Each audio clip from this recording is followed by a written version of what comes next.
Saya tidak peduli siapapun Anda. Anda pernah bermaksiat, Anda pernah berbuat salah. Kita manusia yang tidak luput dari dosa. Tapi saya ingin berikan tawaran dari Al-Quranul Karim. Quran surah keempat An-Nisa ayat 100, posisi paling kiri sebelah bawah.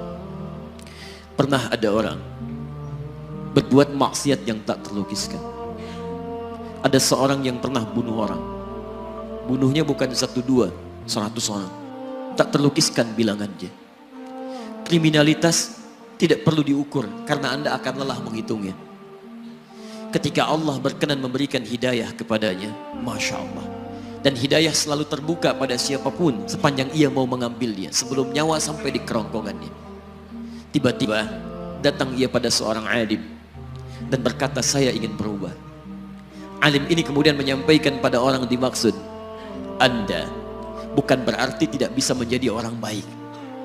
Hanya Anda tinggal di lingkungan yang tidak mendukung Anda jadi baik. Keluarlah dulu dari tempat itu. Pergilah ke majlis ilmu sifulan, tempatnya ada di sana.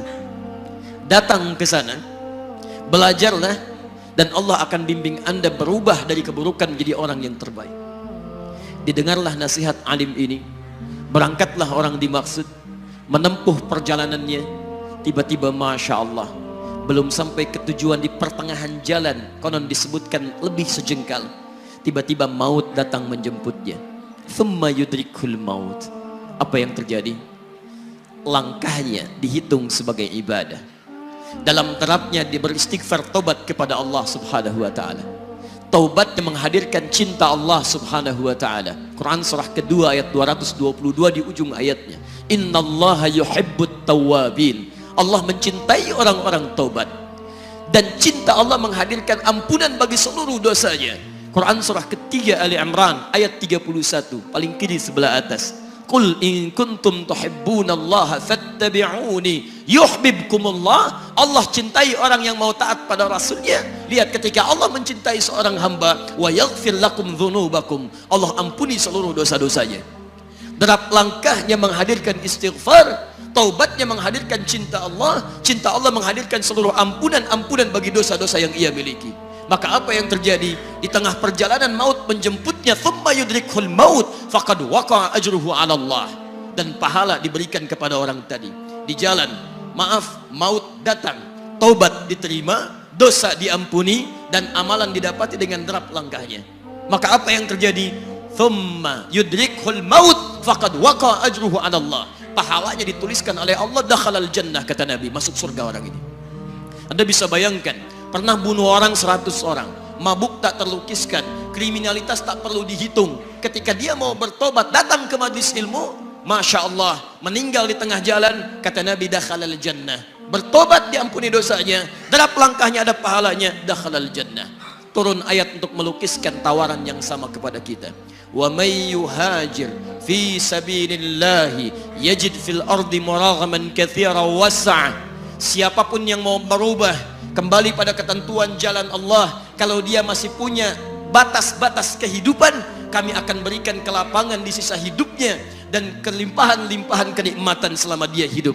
Wa may yakhruj min baitihi muhajiran ilallahi wa rasulih. Namun bila ada di antara mereka baru ingin berhijrah, ingin berubah jadi lebih baik dalam pandangan Allah dan Rasulnya, tiba-tiba thumma yudrikul maut, baru keluar dari tempat dia tinggal, belum sampai ke tempat dia belajar, datang maut menjemputnya, faqad waqa'a ajruhu 'ala Allah. Kami terima semua amalnya, kami ampuni dosa-dosanya, dan kami tuliskan namanya di dalam surga. Bila 100 orang saja yang pernah dibunuh oleh orang ini, pernah bunuh 100 orang, mabuk tak terlukiskan, kriminalitas tak terhitung, mau berangkat ke majlis ilmu, tak sampai ke majlisnya, meninggal dia, bisa masuk surga. Masa Anda yang tidak pernah bunuh orang? Ada yang pernah bunuh orang di sini? Boleh angkat tangan? Ada polisi di sini, langsung saya sampaikan insyaallah.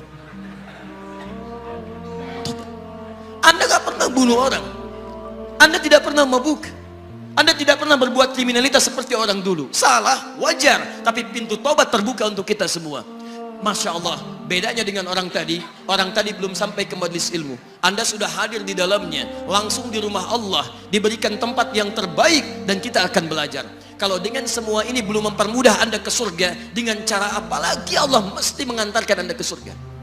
Kalau dengan duduknya Anda di sini belum mau juga bertobat, dengan cara apa lagi Allah harus membimbing Anda bertobat? Kalau dengan seperti ini belum juga Anda taat kepada Rasul, dengan cara apa lagi Allah mesti meyakinkan Anda untuk taat kepada Rasulullah SAW? Karena itu teman-teman sekalian, mari kita pelajari ilmunya, dan dengan ilmu itu akan membimbing kita insya Allah kembali kepada Allah sampai mengajak keluarga kita ke surga insya Allah.